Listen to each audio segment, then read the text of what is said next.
pagi, salam sejahtera. Selepas beberapa hari PAU UMNO selesai, kini timbul satu pertanyaan besar. Apa langkah Khairi seterusnya apabila pintu nomor 1, nomor 2 UMNO ditutup?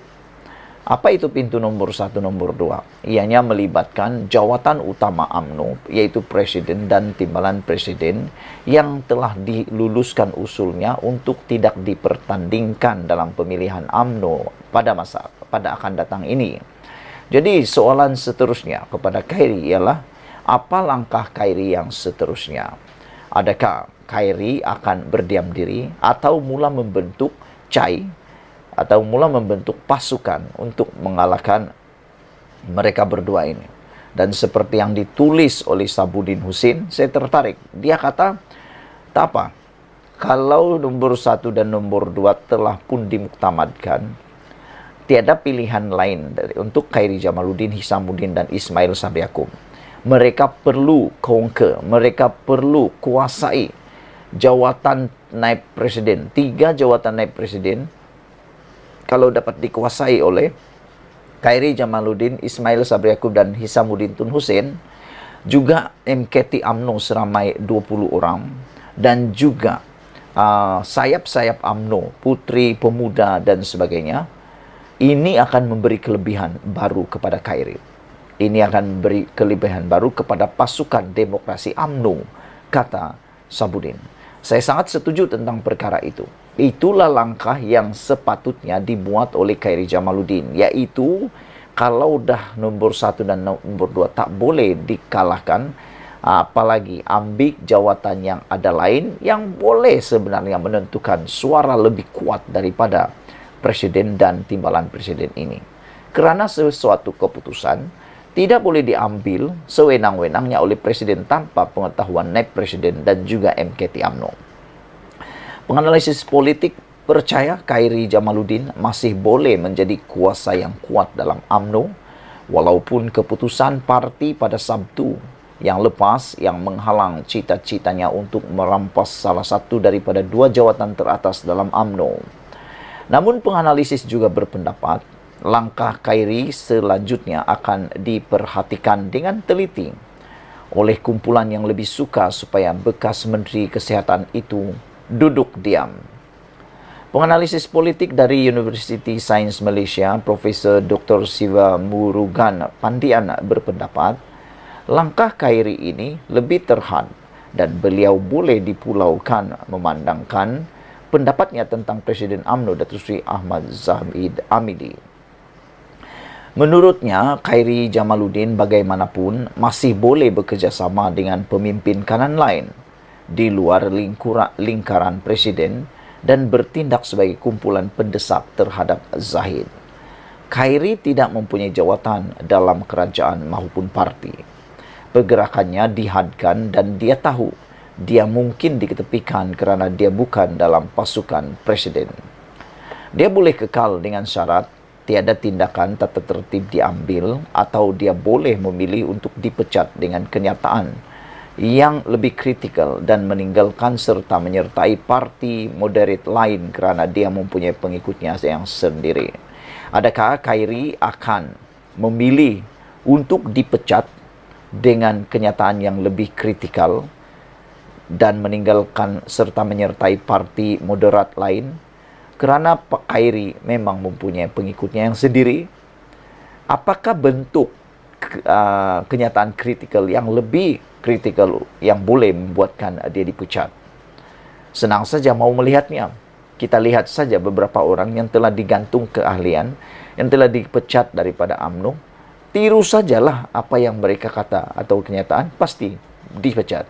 Tapi persoalan besar ialah sejauh mana ianya berani dilakukan, dan adakah Khairi benar-benar mahu keluar UMNO dan menyertai parti moderat lain kerana dia mempunyai pengikutnya yang tersendiri? Atau dia boleh mengekalkan momentumnya dengan serangan berterusan terhadap kepimpinan sekarang sebagai menunjukkan ada semak dan imbang walaupun dia tidak boleh bertanding. Mereka yang tidak berpuas hati dengan keputusan parti mungkin membentuk pasukan mereka sendiri sebagai kumpulan pendesak untuk menyuarakan rasa tidak senang mereka dalam parti, kata Sivam Rugan lagi.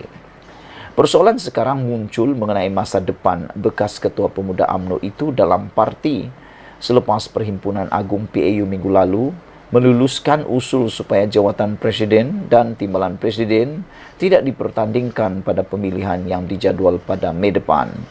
Satu langkah yang diyakini pakar akan mengasingkan Khairi dan kumpulan yang cuba menyingkirkan Zahid.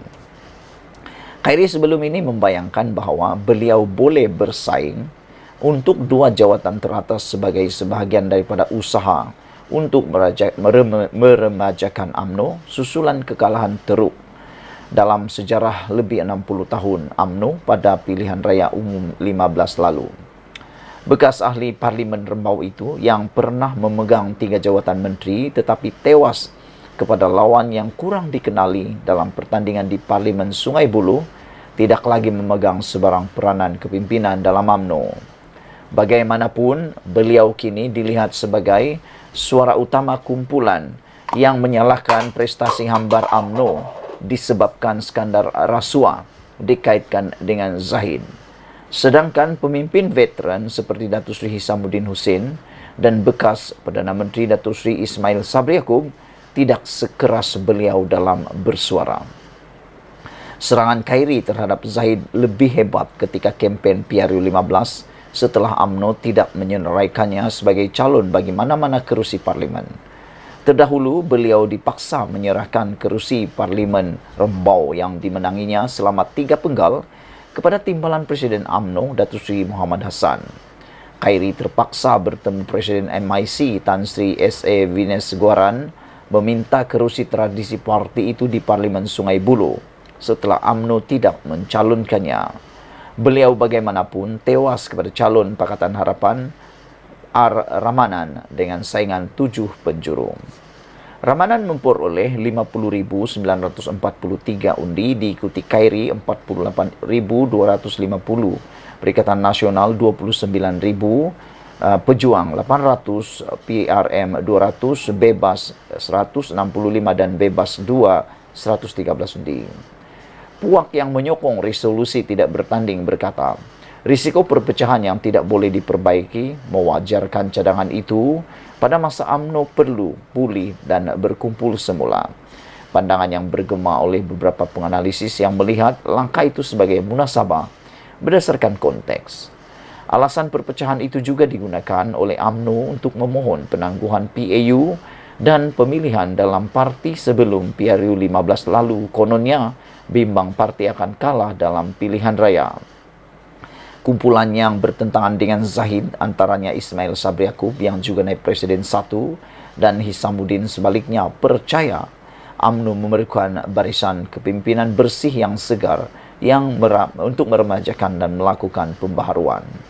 Khairi boleh bekerjasama dengan kedua-duanya untuk merampas ketiga-tiga jawatan naib presiden dan membentuk imbangan politik kepada puak presiden. Memandangkan UMNO telah membuat keputusan, Khairi kini mempunyai 2 pilihan. Jika dia mau kekal dalam barisan UMNO,